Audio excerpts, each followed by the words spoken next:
Global युद्ध क्या करीब है। कुछ ऐसी खबरें आ रही हैं, कुछ ऐसे संकेत आ रहे हैं जो बताता है कि एक और वर्ल्ड वॉर हो सकती है। क्यों, आगे आपको बताएंगे। बड़ी खबर, इजराइल हिज्ब युद्ध में आहुति, बीच मैदान बच्चों की बलि दी गई है। इस बारे में हम बात करेंगे। लेकिन इजरायली प्रधानमंत्री बेंजामिन नेतन्याहू अमेरिका में थे।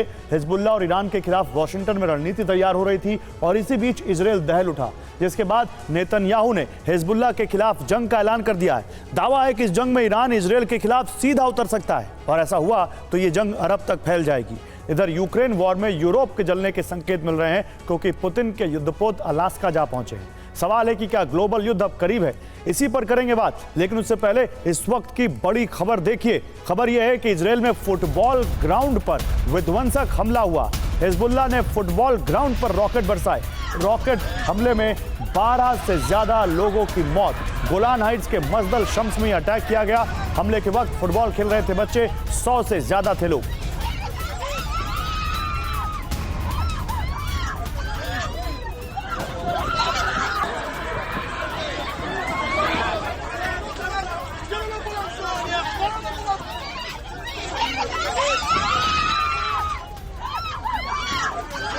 और हिजबुल्लाह के हमलों से दहला गोलान हाइट्स, ये बहुत बड़ी खबर है। हिजबुल्लाह ने 40 से ज्यादा रॉकेट दागे हैं। मजदल शम्स इलाके को टारगेट किया है। रिहायशी इलाकों में हमलों से हड़कंप मच गया। दहशत के बीच इधर उधर भागते दिखे लोग।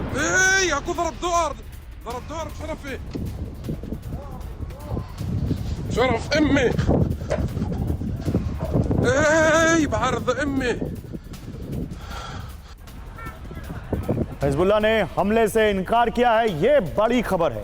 हिजबुल्लाह कह रहा है हमने हमला किया ही नहीं। फुटबॉल मैदान पर रॉकेट हमले से हिजबुल्लाह का इनकार।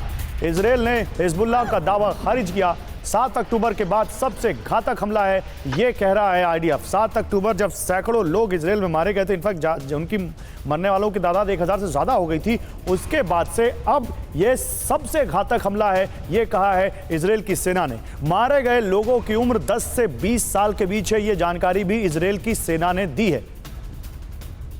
तो ये 3 बड़ी खबरें। गोलान हाइट्स के मजदल शम्स में एक बहुत बड़ा रॉकेट अटैक। बच्चे वहां एक फुटबॉल ग्राउंड में फुटबॉल खेल रहे थे, 100 से ज्यादा वहां लोग रॉकेट दागे गए।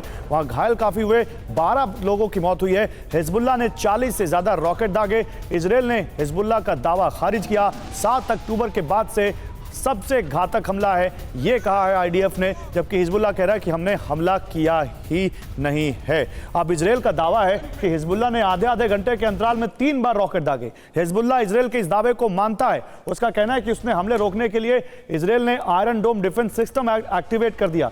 पहले एक साथ 40 रॉकेट दागे गए, जिसमें 30 रॉकेट फेल हो गए और इसी तरह दूसरी बार 30 रॉकेट दागे, लेकिन उसमें से 25 रॉकेट आयरन डोम ने रोक लिए। तो इजराइल का दावा है कि हिजबुल्लाह ने 3 बार में रॉकेट दागे और हिजबुल्लाह का दावा है कि गोलान हाइट्स पर आयरन डोम एक्टिव है। फिर दूसरी बार जब 30 रॉकेट दागे गए तो 25 रॉकेट फेल हो गए और 5 टारगेट पर हिट हुए। तीसरी बार में 10 रॉकेट दागे गए, जिनमें से 9 रॉकेट आयरन डोम ने हवा में नष्ट कर दिए।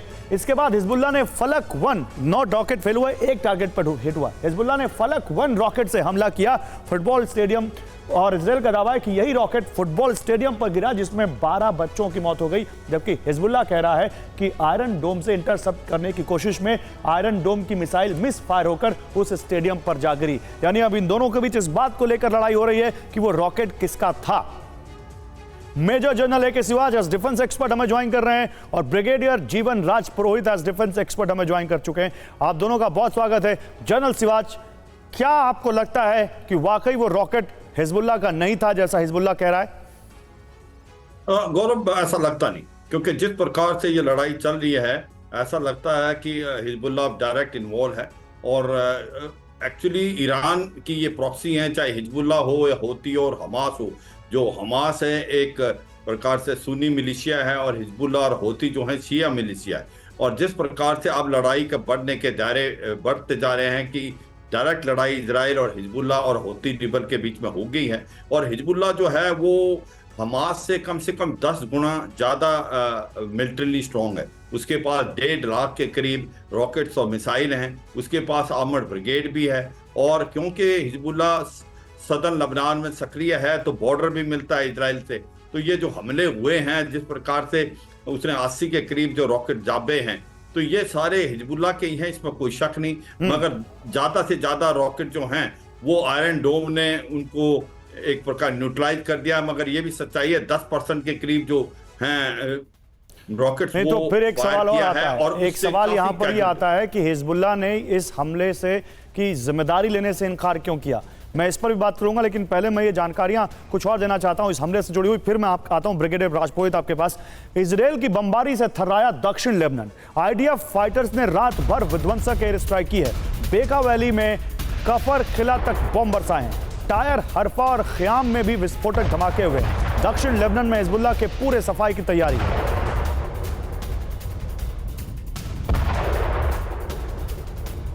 और इजराइल ने हिजबुल्लाह से विध्वंसक बदला लिया है। विध्वंसक बदला। दक्षिण लेबनान के चेबा में भारी बमबारी की है इजराइल ने। हिजबुल्लाह का लॉन्च सेंटर तबाह किया। मजदल शम्स में इसी लॉन्च सेंटर से हमला हुआ था। आईडीएफ आर्टिलरी फायरिंग में हिजबुल्लाह का बेस नष्ट हो गया। आइए इस बारे में और जानकारी देते हैं आपको। हिजबुल्लाह पर बारूदी प्रहार क्या गोलन हाइट्स का जवाब है? लेबनान में कहां हमला हुआ? आप देखिए, लेबनान में बेका वैली, कफर, टायर, हरफा, खियान और चेबा, ये बड़े इलाके हैं साउथ लेबनान से जुड़े हुए, वहां पर ये अटैक किए गए हैं। कैसे हमला किया गया आप समझिए। हमला कैसे किया गया? हमला लड़ाकू विमानों की बमबारी से किया गया। इस स्लाइड को चेंज करते हैं। देखिए, लड़ाकू विमानों ने बमबारी की इजराइल की डिफेंस फोर्सेस के, और टारगेट था हिजबुल्लाह का गढ़, जहां पर बम वर्षा की गई। अब हिजबुल्लाह का क्या दावा है? हिजबुल्लाह का दावा है कि रिहायशी इलाके में बमबारी की गई और इजराइल के हमले में हमें कोई नुकसान नहीं, ये कहता हुआ यहां पर हिजबुल्लाह। ब्रिगेडियर जीवन राजपुरोहित सर, मुझे तो ये बताइए आप, अगर ये हिजबुल्लाह इस जिम्मेदारी को नहीं ले रहा है तो इसके पीछे क्या साइकी है, इसके पीछे क्या उसकी मंशा है? जी, आपने बहुत सही एनालिसिस किया कि ईरान जो हिजबुल्लाह को सपोर्ट कर रहा है, और हिजबुल्लाह पहले से भी, आज का हमला ये पहला हमला नहीं है। गोलन हाइट में जो 27 को हमला किया, ये 6 जगह आपने बताई है, ये बहुत इंपॉर्टेंट है। और गोलन हाइट इजराइल के लिए बहुत ही स्ट्रेटेजिक लोकेशन है, तो इस लोकेशन को तो नंबर 1 इजराइल छोड़ ही नहीं सकता। दूसरा, इजराइल को बहुत क्लियर है कि नॉर्थ ईस्ट ऑफ इजराइल में अगर हमला होता है, लेबनान की तरफ से होता है, हिजबुल्लाह करता है, और बिना कुछ और सोचे जब ये उनका एनालिसिस क्लियर है। कुछ दिन पहले उन्होंने वहां पर ईरानी जनरल को मारा था, 2 दिन पहले उन्होंने वहां पर अटैक किया था। इनके स्कूल के इस हमले के बाद में जब ये गोलन हाइट पर अटैक हुआ है, तो इजराइल ऑल आउट वॉर पर है। नेतन्याहू का अमेरिका जाना नहीं जाना, ईरान का बीच में आना नहीं जाना, उसने साइड में छोड़ करके तुरंत इस बदले को, उनके 12 लोग मारे गए हैं, 30 से ज्यादा घायल हुए हैं। इसको इजराइल की फिलॉसफी देखते हुए वो बर्दाश्त नहीं करेगा।